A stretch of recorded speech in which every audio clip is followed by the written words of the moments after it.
Selamat sore teman-teman. Kesempatan sore ini masih bersama dengan saya melalui channel Gapa Dogong. Kesempatan sore ini saya akan berbagi, yaitu masih di seputaran pertanian teman-teman, yaitu tentang budidaya kacang panjang teman-teman. Nih panduan kita sore ini. Ya, oke, kita langsung saja. Jadi teman-teman, sebelum kita melakukan budidaya atau penanaman kacang panjang, itu terlebih dahulu kita harus mengenal terlebih dahulu kacang panjang itu. Misalnya ya, kita sambung, sorry ada teman. Ya, misalnya kacang panjang itu berasal dari mana atau latar belakangnya gimana. Oke teman-teman, kacang panjang ini memiliki bahasa Latin yaitu Vigna sinensis.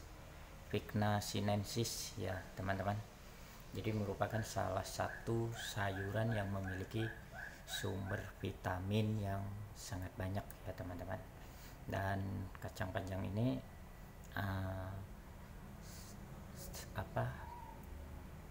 banyak dikonsumsi oleh masyarakat kita. Bahkan di Indonesia itu masyarakat rata-rata mengkonsumsi dari sayur kacang panjang ini.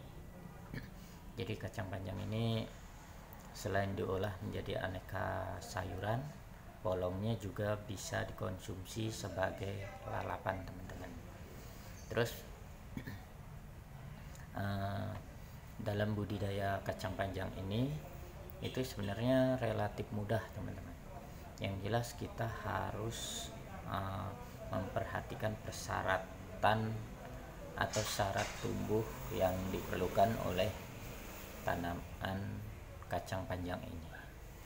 Adapun syarat tumbuh yang perlu kita perhatikan yaitu diantaranya teman-teman, yaitu dari yang pertama, kita harus pelajari dulu jenis tanah yang disukai oleh atau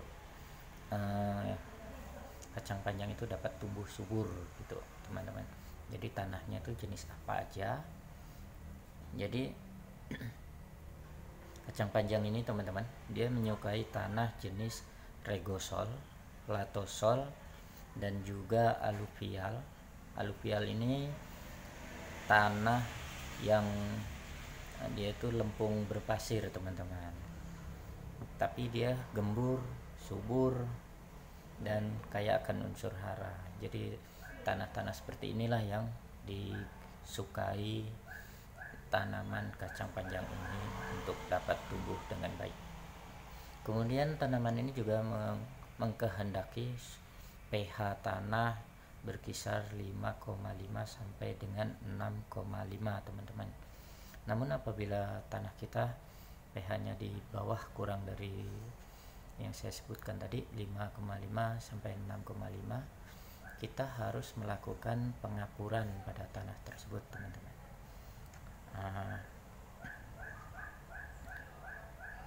Terus tanaman kacang panjang ini juga menginginkan suhu berkisar 18 sampai 32 derajat Celcius teman-teman.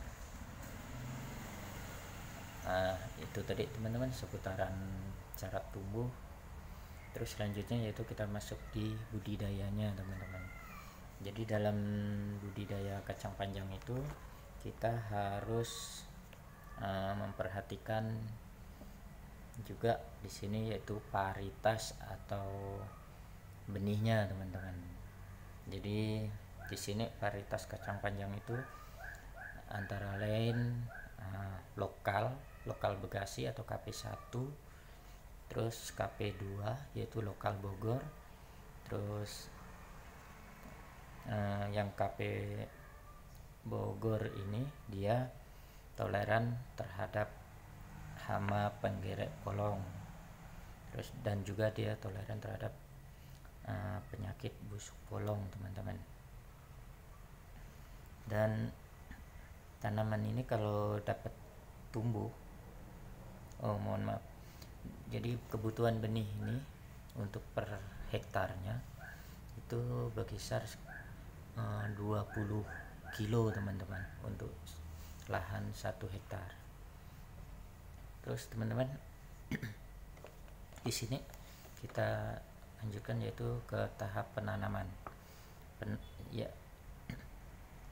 Penanaman ini misalnya di tanah aluvial yang subur, gembur, jika memungkinkan itu kita harus menekan pertumbuhan dari gulmanya teman-teman, karena gulma ini kan seperti yang kita ketahui dia sangat berpengaruh terhadap pertumbuhan dari kacang panjang ini. Terus kemudian langkah pertama yaitu lahan itu dicangkul atau diolah, terus setelah diolah menjadi gembur, kemudian dibentuk menjadi bedengan teman-teman. Dan bedengan itu memiliki ukuran yaitu lebarnya 120, terus panjangnya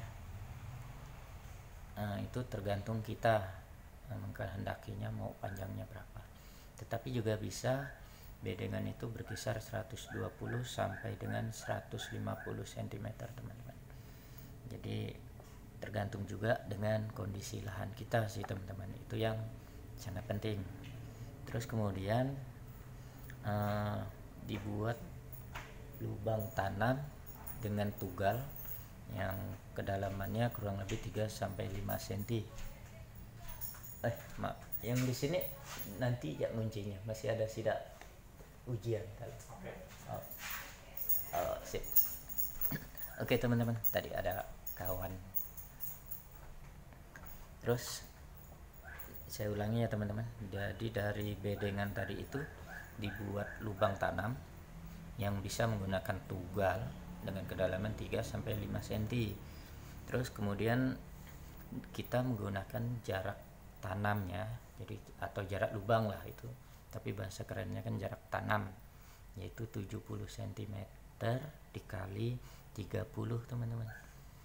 Itu jarak tanamnya. Terus kemudian dalam lubang tanam tadi kita bisa memberikan benih itu sebanyak 2 sampai 3 benih per lubang tanamnya tadi. Terus di sini teman-teman,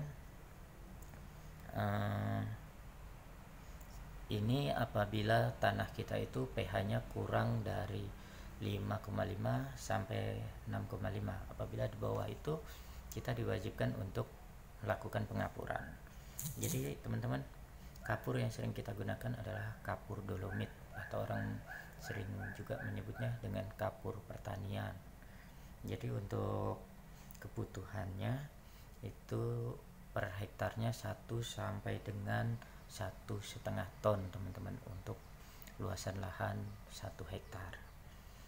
Terus kemudian kapur ini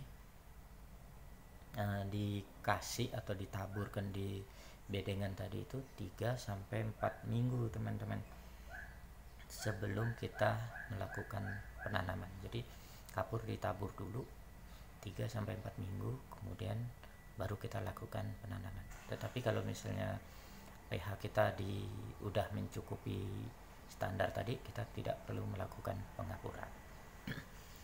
Kemudian langkah selanjutnya dalam budidaya adalah pemupukan.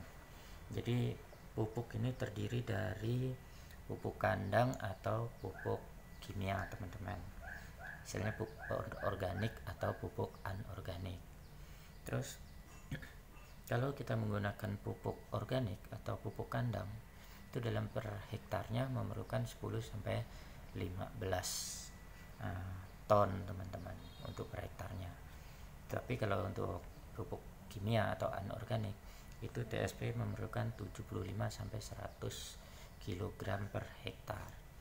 Terus kemudian KCL juga 75 sampai 100 kg-nya dalam per hektar.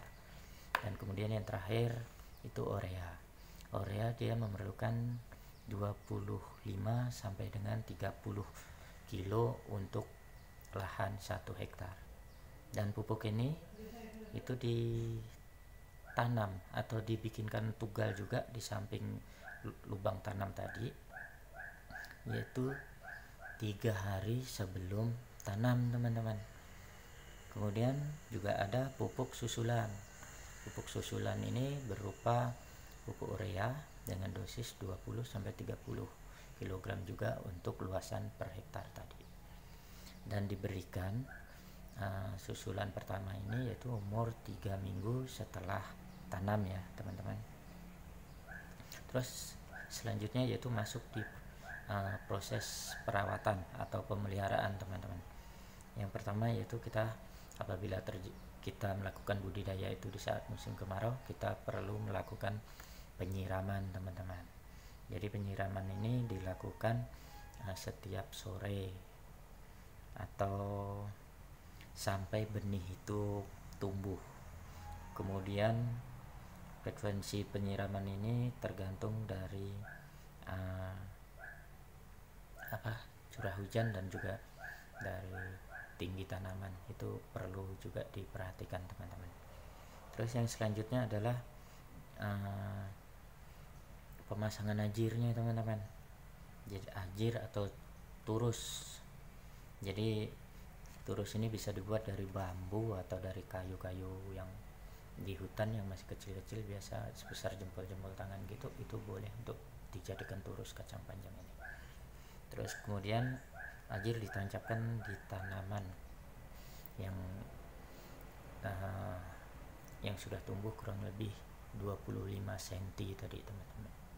Jadi kita tancapin di sampingnya, kemudian nanti akan sulur-sulurnya itu mengikuti ajir atau turus yang kita tancap atau kita siapkan di tanaman itu. Kemudian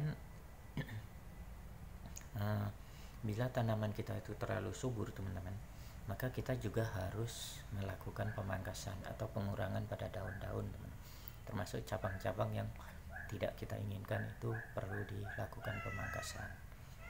Terus yang tahap selanjutnya yaitu pengendalian organisme pengganggu atau OPT biasa orang menyebutnya, yaitu hama yang sering kita jumpai dalam budidaya kacang panjang ini adalah yaitu lalat buah, terus ulat tanah, ulat gerayak, kutu daun, kutu kebul, dan ulat penggeret polong. Jadi hama-hama ini memang sering atau bahkan selalu ada ketika kita dalam melakukan budidaya kacang panjang ini. Apalagi juga tidak didukung di area lokasi kita, di lingkungan kita menanam kacang panjang itu mungkin kayak semak-semak atau hutan. Jadi hama-hama ini memang suka bertempat tinggal di tempat-tempat seperti itu. Terus hama-hama ini dapat dikendalikan dengan cara misalnya atau pengendalian baik secara sederhana dengan tradisional atau juga menggunakan insektisida. Jadi misalnya dengan yang tradisional atau yang cara sederhana, yaitu melakukan awal tanamnya itu di awal, maksudnya melakukan tanaman awal dan serentak, teman-teman. Terus kemudian setiap kita punya lahan itu harus kita lakukan pergiliran tanaman. Misalnya musim ini kita tanam kacang panjang, nanti musim berikutnya itu kita tidak boleh kacang panjang lagi, mungkin bisa jagung atau bisa tanaman lainnya. Yang jelas tidak boleh kacang panjang, panen, lahan dibongkar, tanam kacang panjang lagi. Nah itu yang tidak boleh, harus kita ganti dengan tanaman jenis lainnya dulu, baru nanti ke kacang panjang lagi. Oke, kemudian juga bisa dengan menggunakan mulsa. Mulsa ini juga bisa menekan pertumbuhan gulma salah satunya, dan juga dia juga bisa mengurangi tingkat serangan dari hama penyakit ini. Tapi mulsa ini juga bisa menggunakan jerami atau plastik yang hitam perak itu. MPHP. Terus kemudian pengendaliannya juga bisa menggunakan musuh alami teman-teman, yaitu parasitoid atau predator dan lainnya. Terus kemudian juga pengendalian melalui kimia atau insektisida tadi, misalnya dengan cara misalnya lalat ya, di hama lalat ini bisa disemprotkan dengan di sini apa nih, oh ternyata dia tidak ada menyebutkan nama insektisidanya, tetapi kita bisa belajari dari insektisida yang ada itu, misalnya untuk lalat buah, terus untuk bercak daun, terus untuk busuk daun, untuk ulat gerayak dan sebagainya. Itu ada pestisida atau insektisida dengan yang berada di pasaran atau dijual-jual di toko pertanian, tetapi ketika kita dalam pemakaiannya kita harus memperhatikan dosis anjuran yang ada di petunjuk pakai yang ada di kemasan insektisida tersebut teman-teman. Terus cara aplikasi pengendalian ini bisa dengan cara disemprotkan menggunakan hand sprayer dan sebagainya, misalnya jet sprayer atau apalagi. Terus kemudian yang terakhir adalah dalam proses budidaya ini adalah panen dan pasca panen teman-teman. Jadi kacang panjang yang udah kita tanam tadi, dia itu bisa panen atau mulai panen ketika umurnya mencapai 50-60 hari dari kita nanam tadi. Jadi setelah berumur 50-60 hari HST tadi, kita bisa melakukan panen. Kemudian setelah panen pertama, kita masuk ke panen kedua, ketiga, itu kita memerlukan waktu atau lamanya panen. Jadi panen 1, 2, 3, 4, 5 dan seterusnya itu cuma 1-2 bulan. Kemudian dalam pasca panennya itu untuk panen polong muda atau polong siap dipanen, itu ukurannya dalam kan ada kaca panjang tuh panjang, jadi ukurannya tuh kalau polongnya sudah penuh itu bisa dipanen teman-teman. Terus panennya ini kan kalau misalnya panen polong nih, dia juga bisa tinggal dipatahkan terus diambil biji-bijinya yang ada di polong tersebut. Terus teman-teman, polong ini dipanen pada pagi atau sore hari ya teman-teman, tidak boleh panen ketika di tengah hari karena terlalu mungkin cuaca juga berpengaruh kalau di tengah hari seperti itu. Terus kalau misalnya ini polong muda ini teman-teman, dia nanti itu juga akan dilakukan sortir, misalnya dipilih yang baik, yang jelek, terus kemudian dikemas dan biasanya itu dijual dalam bentuk polong kacang panjang, dan biasanya juga menjualnya itu di toko di pasar-pasar tradisional. Terus kemudian yang untuk yang biasa atau kacang panjang buah yang biasa tadi, biasa dia diikat-ikatin gitu jualnya, itu biasanya yang untuk sayur-sayuran. Jadi kalau yang polong itu biasanya untuk makanan ringan ya teman-teman, digoreng atau dan sebagainya lah. Jadi ini teman-teman yang dapat saya bagikan tentang budidaya kacang panjang ini. Semoga bermanfaat dan menginspirasi kepada teman-teman. Kiranya teman-teman berkenan untuk tetap dukung atau support channel Gapadogong agar tetap berkembang, yaitu dengan cara ketik atau klik like, komen, dan subscribe. Kemudian kalau teman-teman suka, silahkan dibagikan atau di share ke teman-teman yang lainnya. Oke teman-teman, selamat sore, salam sejahtera untuk kita semua dan tetap semangat.